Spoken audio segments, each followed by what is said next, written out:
السلام عليكم ورحمة الله وبركاته. أهلا بيكم معايا في فيديو جديد من وي.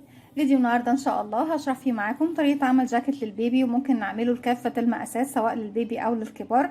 هنستخدم فيه غرزة الجراني بس بشكل جديد، أتمنى يكون سهل وبسيط عليكم وكمان ينول أعجبكم. بسم الله الرحمن الرحيم. هنشتغل مع بعض بخيط صوف متوسط السمك زي ما احنا شايفين، مع إبرة رقم 3.5 ملم، ومحتاجين كمان الماركر عشان نحدد الأماكن اللي هنشتغل فيها الزوايا. هنبتدي ب70 سلسلة، وطبعا عدد السلاسل ده بيكون مرتبط بمقاس دوران الرأس للشخص أو الطفل اللي انت هتعملي له الجاكيت. بسيب مسافة بسيطة من الخيط وابتدي ألف الخيط حلقة على الهواء، بدخل داخل الحلقة ألف الخيط وأخرج منها، طرف الخيط بشده بقى في العقدة البداية.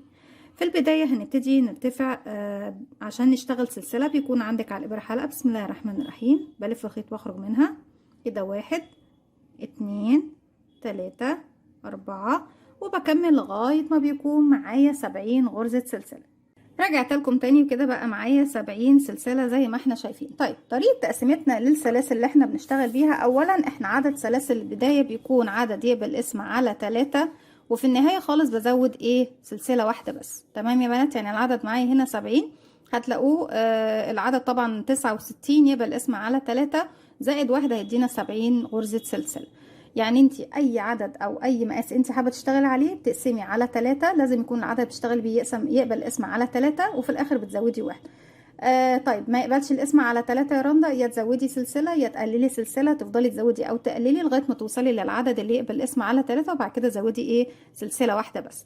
طيب التقسيمه بتاعتنا بتكون ازاي؟ انا ببتدي اشتغل 6 غرزه جراني من فوق و6 غرزه جراني من تحت، لكن اللي تحت عشان هو جاكيت مفتوح بتكون مقسمه.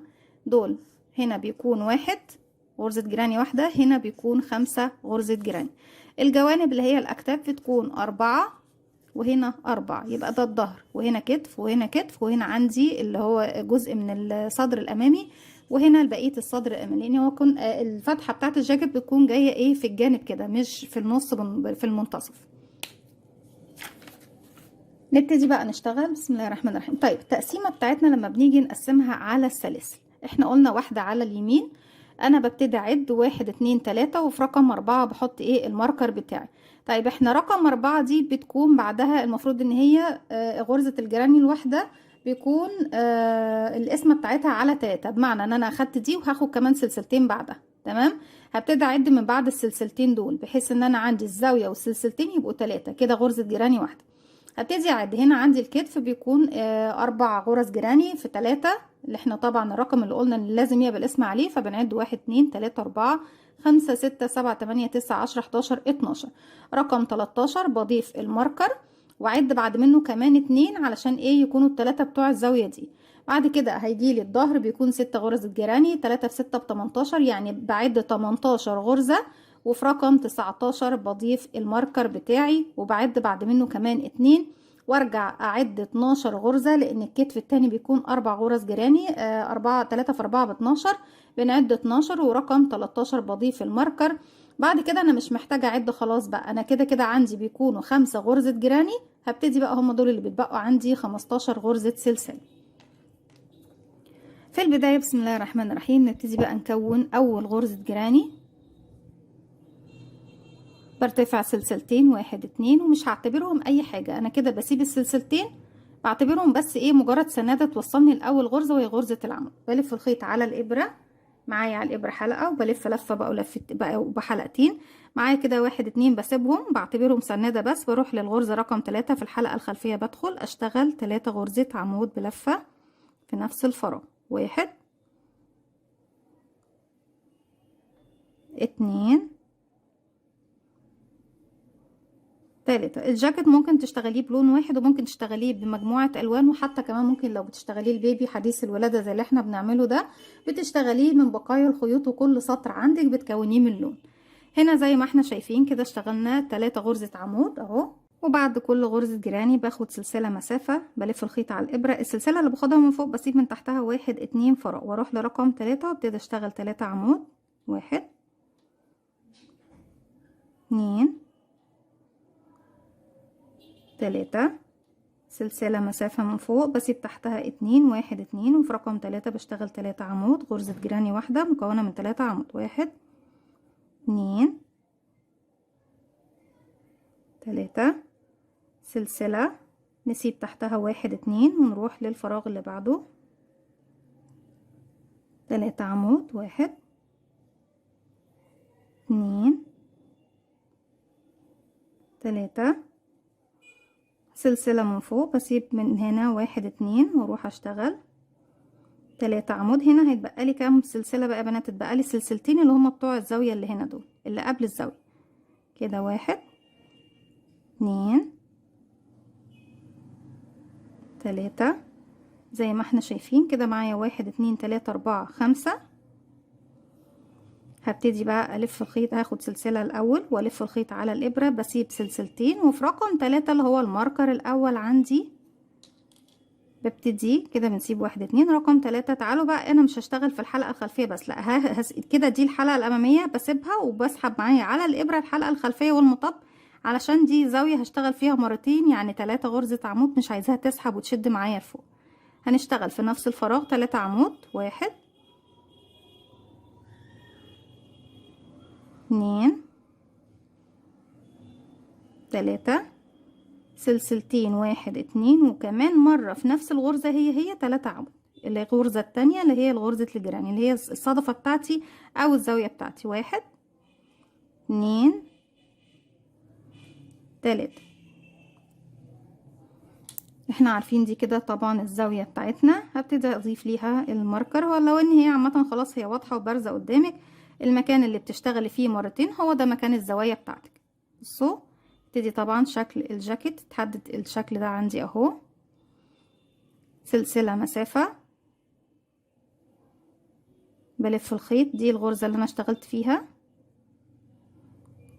بعد بعدها 1 2 وفي رقم 3 ابتدي اشتغل 3 عمود، 1 2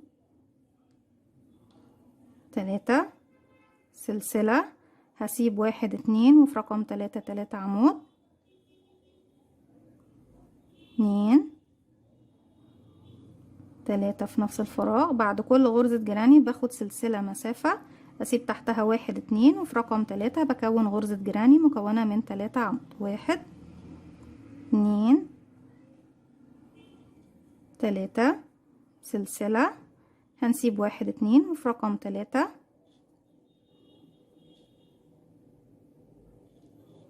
3 عمود،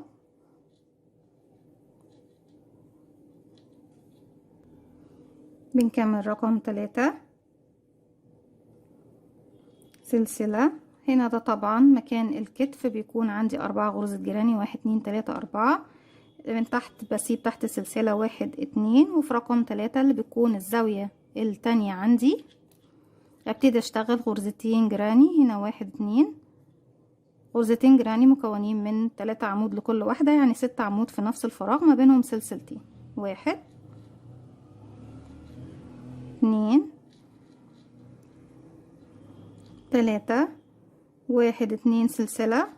ناخد بالنا يا بنات لما بنيجي نشتغل في الحلقتين الخلفية مع المطب ساعات بنشتغل على الغرزة اللي وراهم، يعني بتكون مسحوبة معانا تحت الغرز، تاخدوا بالكم عشان العدد ما يختلفش معاكم. كمان مرة 1 2 3 سلسلة مسافة اهو. بصوا حتى الغرزة هي كانت مشدودة معانا. هبتدي اعد بقى من تحت السلسلة، بعد 1 2 وفي رقم 3 اروح اكون غرزة جيراني مكونة من 3 عمود، 1 2 3 سلسلة، بسيب تحتها فراغين وفي رقم 3 بشتغل، وبشتغل بنفس الطريقة اللي احنا شايفينها دي لغاية طبعا ايه ما بوصل ان انا اوصل لاول غرزة موجودة عندي هنا، اللي هي طبعا هنا بتكون زاوية، واول غرزة عندي هنا بتكون غرزة جيراني واحدة. هكمل لغاية ما اوصل للزاوية دي بنفس الطريقة اللي احنا شغلنا بيها مع بعض، وارجع لكم نكمل مع بعض. رجعت لكم تاني، زي ما احنا شايفين كده انا اشتغلت لغاية ما خلصت الكتف رقم 2. هنا دلوقتي نبتدي بقى نشتغل.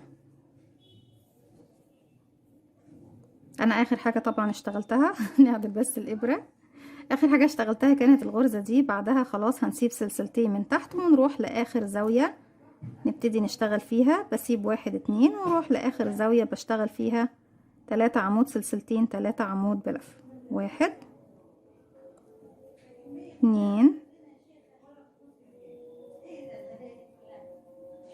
3 1 2 سلسلة، وكمان مرة في نفس المكان 1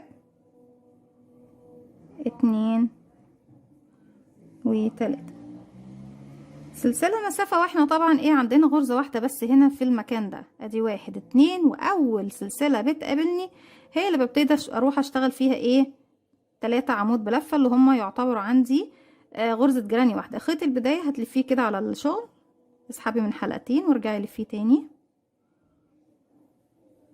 اسحبي من حلقتين لفيه، تفضلي تلفيه كده وانت بتشتغلي العمود رقم 2 في نفس الفراغ، هو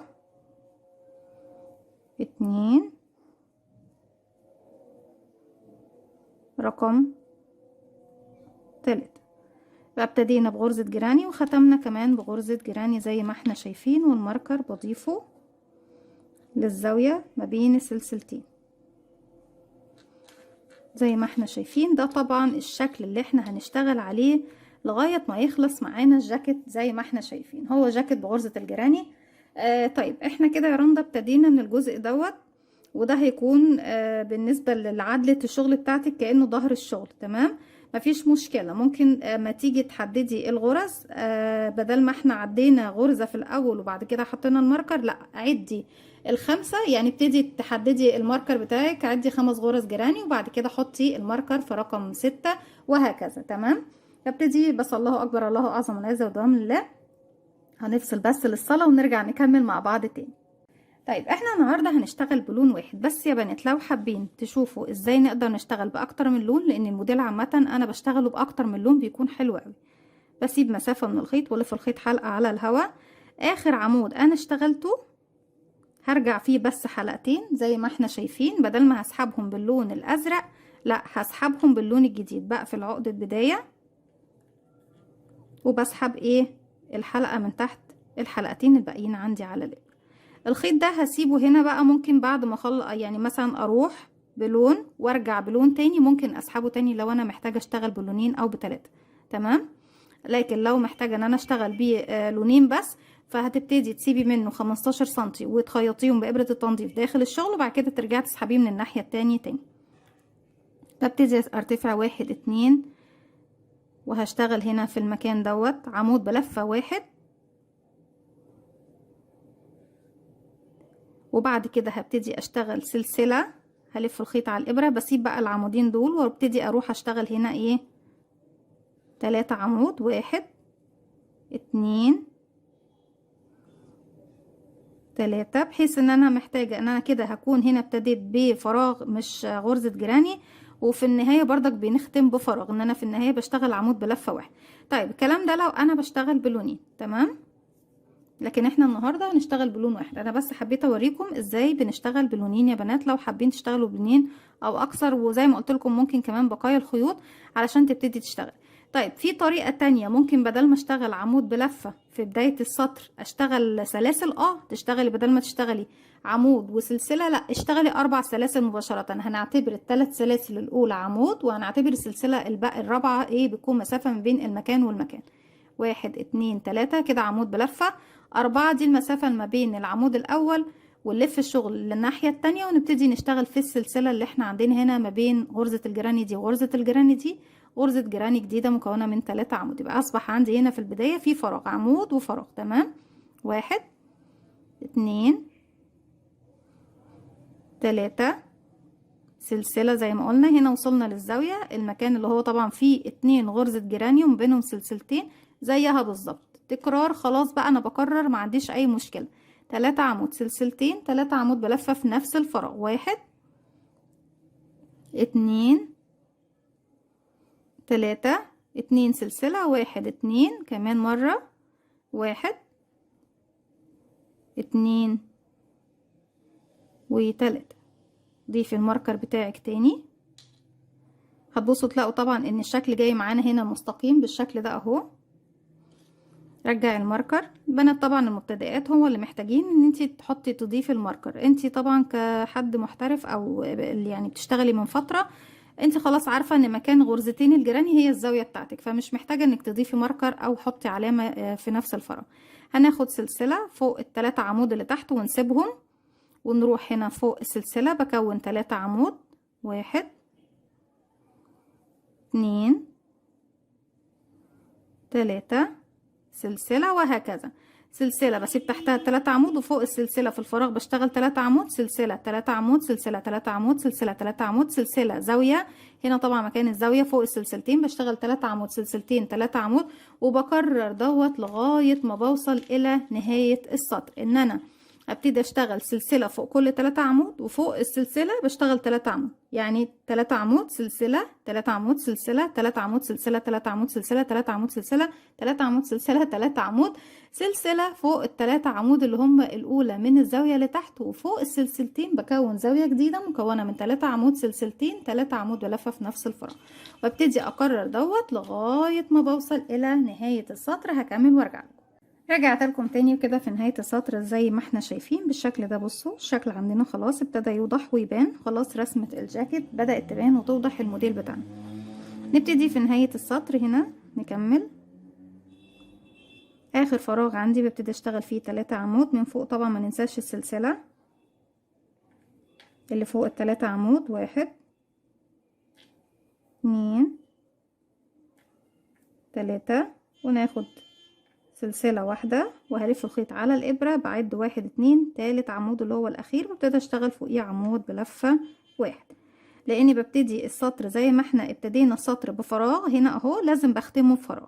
ايوه نبتدي بقى السطر اللي بعده، 1 2 سلسلة، وهلف شغلي الناحية التانية، وهعتبرهم سلسلتين بس مش محسوبين معايا من العدد، يعني مش من الأعمدة اللي هشتغل، واروح فوق السلسلة اشتغل 3 عمود بلفة، 1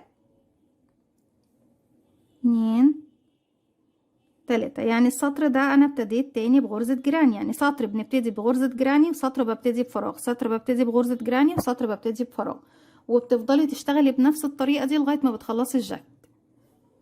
سلسلة فوق ال3 عمود اللي تحت، وفوق السلسلة اللي بعدهم بشتغل غرزة جراني مكونة من 3 عمود. بصوا هتبصوا تلاقوا طبعا ان الشكل جاي معايا مستقيم، مفيش ايه حاجة زيادة عن حاجة.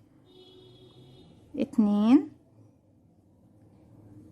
3 سلسلة، بسيب ال3 عمود واروح فوق السلسلة اشتغل 3 عمود بلفة، 1 2 3 سلسلة، هسيب ال3 عمود واشتغل فوق الفراغ 3 عمود، 1 2 3. بعتذر طبعا على صوت الماركر اللي عمال يخبط ده. احنا بصوا يا بنات انا كده خلاص انا مش محتاجاهم، انا بس كنت ايه بحدد بيهم الشغل بتاعي علشان نوضح العدد بتاعنا مظبوط والاماكن اللي هنشتغل بيها. طبعا احنا بنكون محتاجينها اكتر وقت، بنكون محتاجين نحط الماركر ده بيكون مكان السلاسل عشان اعرف العدد بتاعي اللي هشتغل عليه.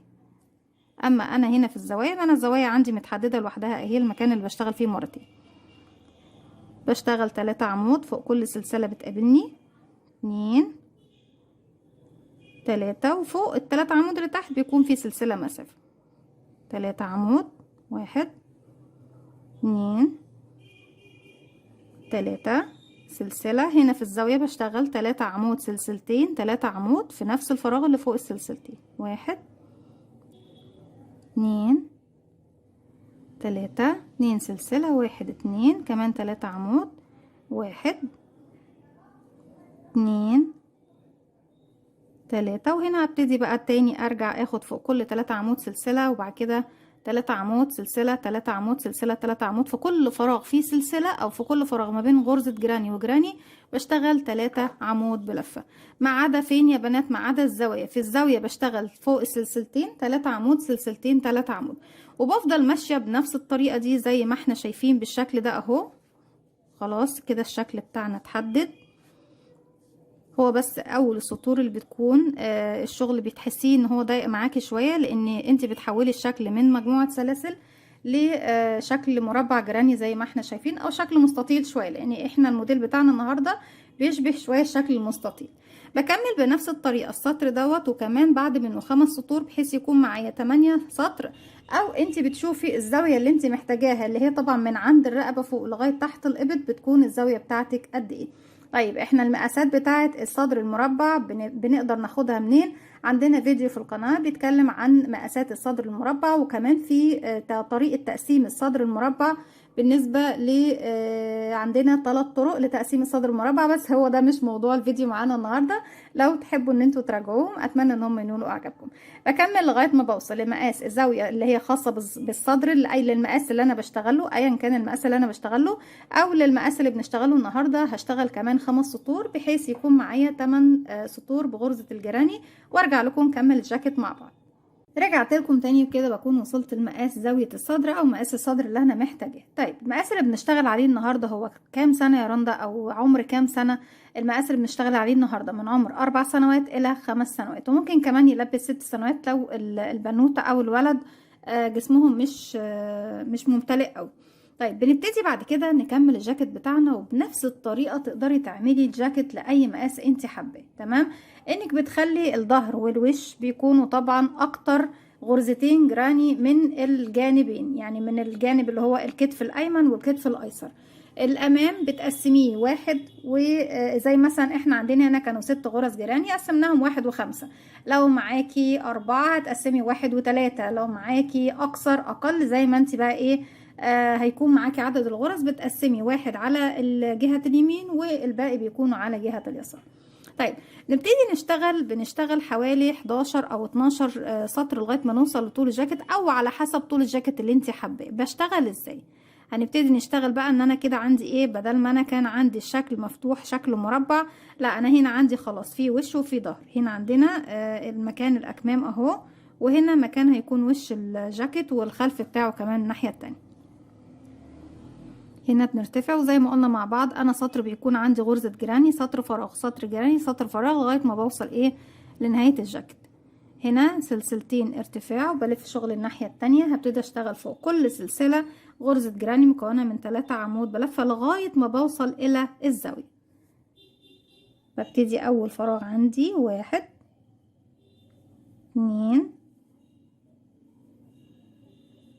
3 سلسلة، وهكذا سلسلة بسيب تحتهم 3 عمود دول، وهنا 3 عمود سلسلة، 3 عمود سلسلة، لغاية ما اوصل للزاوية ايه، اول زاوية تقابلني. كده بنكون وصلنا لمكان الزاوية. هنا بقى انا هشتغل في الزاوية، مش بشتغل زاوية. انا كده خلاص محتاجة ان انا اقسم الجاكيت بتاعي، اخليه وش وظهر، مش هشتغل زاوية. يعني ايه يا رندا؟ يعني هدخل هنا بدل ما اشتغل 3 عمود 2 سلسلة 3 عمود، لا هشتغل 3 عمود بس فوق السلسلتين. 1 2 و3. مش هاخد سلاسل. هبتدي بقى ايه، بصوا يا بنات، ده انا هنا في الزاوية دي انا محتاجة اوصل للزاوية الناحية التانية. ده مكان الكتف، مكان الكم. بجيب بقى هنا الناحية التانية، بطبق الاتنين كده على بعض، وانا هنا اشتغلت ايه، اشتغلت غرزة جراني. هروح في الزاوية المقابلة ليا اشتغل كمان غرزة جراني. 1 2 3. كده انا قفلت ايه، اخد بقى السلسله بتاعتي كده، قفلت انا مكان ايه الكم بتاع الجاكيت بتاعنا. تمام، خلاص اشتغلت في الزاويه دي مره وفي الزاويه دي مره واحده بس، ما اشتغلتش مرتين. نبتدي نكمل بقى ايه السطر بتاعنا لغايه، مش السطر كله، بكمل. انا هنا اشتغلت مره واخدت سلسله، هروح للفراغ اللي بعده اشتغل 3 عمود. خلاص الزاويه انا بشتغلش فيها مرتين، هي مره واحده بس يا بنات. 2 3، وباخد سلسلة وهكمل 3 عمود 3 عمود 3 عمود، سلسلة بعد كل 3 عمود لغاية ما بوصل للزاوية كمان اللي هي اللي جاية رقم 3. كده احنا وصلنا للزاوية رقم 3. هبتدي اشتغل فيها 3 عمود. 1 2 3، واجيب الزاوية التانية عندي اهي، بشتغل فيها هي كمان 3 عمود. 1 2 3. خلاص انا كده خلاص. بصوا لو احنا ناخد بالنا بالشكل ده، انا عندي الجاكيت كله خلاص بمشي على اتجاه واحد كده، من هنا لهنا ومن هنا لهنا. يعني انا مش بمشي بقى على مكان الاكتاف خالص. مكان الاكتاف هوريكم دلوقتي بنشتغله ازاي. سلسلة، وفي كل فراغ بيقابلني ببتدي اشتغل 3 عمود لغاية ما بوصل الى نهاية السطر. كده بكون وصلت لنهاية السطر. احنا طبعا عارفين ان فوق السلسلة او فوق الفراغ اللي في نهاية السطر بشتغل 3 عمود بلفة. 1 2 3. خلاص انا كده ببتدي ارتفع 4 سلسلة. 1 2 3 4، وبلف شغل الناحية التانية، وهبتدي اشتغل على كل فراغ فيه سلسلة 3 عمود بلفة، وبعد كل 3 عمود بلفة بشتغلهم باخد سلسلة مسافة. طيب في تعديلات ممكن نعملها على الجاكيت. في تعديلات ممكن نعملها على الجاكيت. ممكن بدل ما اخد السلسله اللي في المنتصف دي، لو انت حابه تقللي المقاس شويه وتشتغلي على نفس العدد، السلسله دي مش هتاخديها، هتتجاهليها تماما وهتشتغلي لان كده كده مكان السلسله ده بيكون عندنا فراغ، فاحنا مش محتاجين ناخدها. طيب ايه تاني ممكن نعمله علشان اشتغل بنفس العدد يا رندا اللي انت اشتغلتي بيه، بس عايزه اعمله المقاس اصغر؟ تقللي سمك الخيط، يعني تشتغلي بخيط ارفع منه. يعني مثلا الخيط دوت اهو عندنا اهو، ده بيكون اقل سمك من اللي احنا شغالين بيه. بصوا انتوا هتحسوا ان هو واحد، لكن هو مش واحد، دوت اكثر سمكا شويه. هتشتغلي مثلا بخيط ده مع ابره رقم 3، تشتغلي بخيط ارفع مع ابره رقم 2.5، تشتغلي بخيط ممكن الخيط اللي انت بتشتغلي بيه مع ابره 2.5 تشتغلي فيه بابره رقم 2 او رقم 1.5. يعني احنا نقدر نتلاعب في المقاسات عن طريق الخيط والابره، حجم الخيط وحجم الابره اللي احنا بنشتغل بيه. ببتدي بقى امشي زي ما احنا شايفين، 3 عمود سلسله، 3 عمود سلسله، 3 عمود سلسله، 3 عمود سلسله. هنا انا عندي هنا في المكان ده هشتغل 3 عمود، تمام. همشي من عند المكان ده واشتغل 3 عمود، وهعتبره ايه، مكان غرزه جيراني، لان هنا دي غرزه ودي غرزه، وفي هنا مكان عندي في النص بعتبرهم غرزه جيراني، تمام. يعني في المكان ده بشتغل واحده، وفي المكان اللي هنا بردك بشتغل غرزه جيراني، تمام. بس خلاص بقى لغايه ما بوصل للطول اللي انا محتاجاه للجاكيت، بتاني ماشيه رايح وارجع من هنا، راجع تاني لغايه ما ارجع للمكان ده، رايح جاي رايح جاي لغايه ما اخلص طول الجاكيت بتاعي. طيب مكان الاكمام بنبتدي نشتغله ازاي؟ تعالوا نشتغل بلون مختلف علشان بس يكون واضح معانا. انا هبتدي اضيف اللون الجديد بتاعي وابتدي اشتغل منين. بنشتغل منين يا رنا؟ بتسيبي 15 سنتي وتبتدي ايه تعملي العقدة بتاعتك. بس هتبتدي منين؟ هبتدي من عند الزاوية. مش انا اشتغلت في الزاوية دي مرة اهي، هدخل واشتغل المرة التانية، بس المرة التانية ما بتكونش ليه الجاكيت من تحت، بتكون للكم. هسحب بقى الخيط اللي انا عملت عقدة بداية ده واشتغل سلسلتين. الخيط دوت احنا طبعا عارفين ان احنا في نهاية الشغل خالص بإبرة التنظيف ببتدي الضمه فيها، وداخل الشغل ايه هبتدي اخيطه تحت السطور كده. السلسلتين دول مش محسوبين معايا من العدد. اشتغل 3 عمود في نفس الفراغ، 1 2 3 سلسلة، اروح للفراغ اللي بعده 3 عمود، 1 2 3 سلسلة، وهكذا في كل فراغ يقابلني لغاية ما بوصل للزاوية الأخيرة. هوصل معاكم للفراغ ده، هشتغل فوق كل فراغ يقابلني 3 عمود وبعدهم سلسلة، وارجع لكم نشوف بنقفلها مع بعض ازاي. كده بكون وصلت معاكم لمكان الزاوية التانية اهي. ببتدي اشتغل، احنا هنا طبعا كنا شغالين فيها مرة، دي المرة التانية، 1 2 3 كده. انا خلصت السطر بتاعي، تمام يا بنات. هروح بقى الاول عمود اشتغلته بنزل تحت حرف الفي، الضلعين الامامي والخلفي، اسحب الخيط واخرج من تحتهم تحت الحلقة اللي عندي على الابرة بغرزة منزلقة. طيب انا هنا المفروض ان انا ابتدي اشتغل من المكان ده، هبتدي ارتفع سلسلتين وارتفع والف الخيط على الابره واجي في المكان ده.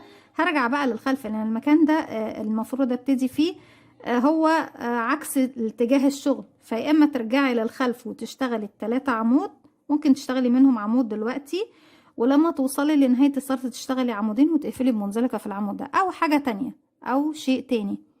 ايه هو الشيء التاني؟ ان انا كده قفلت بمنزلقه، فهمشي بمنزلقه لغايه اول فراغ يقابلني، همشي بمنزلقه كده، كمان منزلقه، كمان منزلقه، لغايه ما وصلت للسلسله. وفي السلسله مكان السلسله بقى هبتدي اشتغل ال3 عمود بتوعي، 1 2 3 سلسله، وفوق كل فراغ بيقابلني 3 عمود سلسله، 3 عمود سلسله، لغايه ما بوصل للفراغ ده بشتغل 3 عمود وباخد السلسله وبروح اقفل فوق العمود اللي هو الاول عندي بغرزه منزلقه.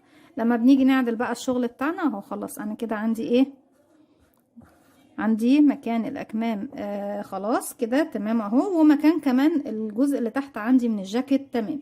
في معلومه بردك مهمه قوي حابه اضيفها معاكم، هي حاجات بسيطه بس ساعات بتفرق مع كتير من البنات المبتدئات. لو انا بشتغل بمجموعه الوان، السطر اللي انا هبتدي اقفل فيه الجزء ده، نفس اللون اللي بقفل بيه الجزء ده هو بردك نفس اللون اللي هتقفلي بيه الكم. يعني مش تيجي مثلا تقفلي السطر زي ما احنا قفلنا الجزئيه دي بلون وتيجي تشتغلي الجزئيه اللي احنا عملناها دي في الكم بلون تاني، لا. السطر ده يعني مثلا هعتبر كده سطر كده كده، ده سطر فبالتالي لازم يكون لون واحد. خلاص يا بنات، وبعد كده بقى تبتدي تشتغلي بنفس الالوان اللي انت حباها بالترتيب اللي انت عاوزاه. طيب قبل ما اسيبكم، طبعا احنا هنشتغل بنفس الطريقه لغايه ما نوصل لطول الكم اللي احنا حابينه، وبنشتغل بردك بنفس الطريقه دي رايح جاي رايح جاي لغايه ما نوصل ايه لطول الجاكيت. الجزئيه الاخيره اللي المفروض هنشتغلها مع بعض هي المكان ده. ازاي بقى بقفل المكان دوت علشان ابتدي اشتغل فيه او اركب فيه الازرار بتاعتي. نجيب لون تاني. انا بحب بس نغير في اللون، لكن انا مش هغير في اللون، انا كده كده هشتغل كله بلون واحد، وهشتغل واحد تاني بمجموعه الوان. باجي هنا فوق الغرزة الأولى وابتدي أنا بس عشان إيه يكون في اختلاف معاكم وإحنا بنشرح. نسحب عقدة بداية، إما إنك تشتغلي بغرزة الحشو أو غرزة النصف عمود أو غرزة العمود بلفة. هرتفع سلسلة واشتغل بغرزة النصف عمود. خدي بقى خيط البداية معاكي وانت شغالة فوق الغرزة. احنا كده في عرض الغرزة هشتغل 2 نصف عمود، 1 2 عفوا 2. رأس الغرزة نفسها بنشتغل فيها غرزة واحدة بس. تمام. ارجع على كده العمود اللي بعده هشتغل 2 نصف عمود، 1 2. رأس الغرزة نفسه غرزة نصف عمود واحدة. تمام. بالعرض الغرزة كلها 1 2. رأس الغرزة 1 بس، وهكذا بقى 2 عمود 2 نصف عمود 1 2. رأس الغرزة نفسها 1، وبوصل لغاية نهاية الجزئية دي. انا طبعا مش ببتدي من هنا يا بنات، انا ببتدي بوصل خيطي من المكان ده. ليه؟ لاني بمشي كده كده كده كده لغاية ما بوصل لاخر الجاكيت، اروح ماشية بعد ما انا وصلت للمكان ده، امشي بقى كده وارجع تاني من هنا وارجع اطلع لغاية فوق هنا. الجزء اللي فوق انا ما بشتغلش فيه بغرزة النصف عمود، لو حابين تشتغلوه مفيش اي مشكلة. طيب المكان اللي هو عندي بيكون بقى اللي هو جاي في اتجاه كده زاوية، بشتغل فيه ايه؟ بتشتغلي فيه 5 غرزة نصف عمود في الغرزة الاولى دي اللي هي بتكون عندك مكان الدوران. لكن بكده بنكون وصلنا مع بعض لنهاية فكرتي النهاردة، ازاي تقدري تعملي جاكيت يكون الفتحة بتاعته زي ما احنا شايفينها جاية بوردة بالشكل دوت من غرزة الجراني بصدر المربع. اتمنى فكرة الفيديو النهاردة تكون سهلة وبسيطة عليكم وكمان تنول اعجابكم. ما تنسوش فضل الله امرا اذا عجبكم الفيديو تدعموني بلايك وشير وسبسكرايب، واستنوني فيديو جديد من وما تنسوش كمان تفعلوا زرار الجرس عشان يوصلكم مني كل جديد. وكمان ما تنسوش تتابعوا صفحتنا على الفيسبوك. السلام عليكم ورحمة الله وبركاته.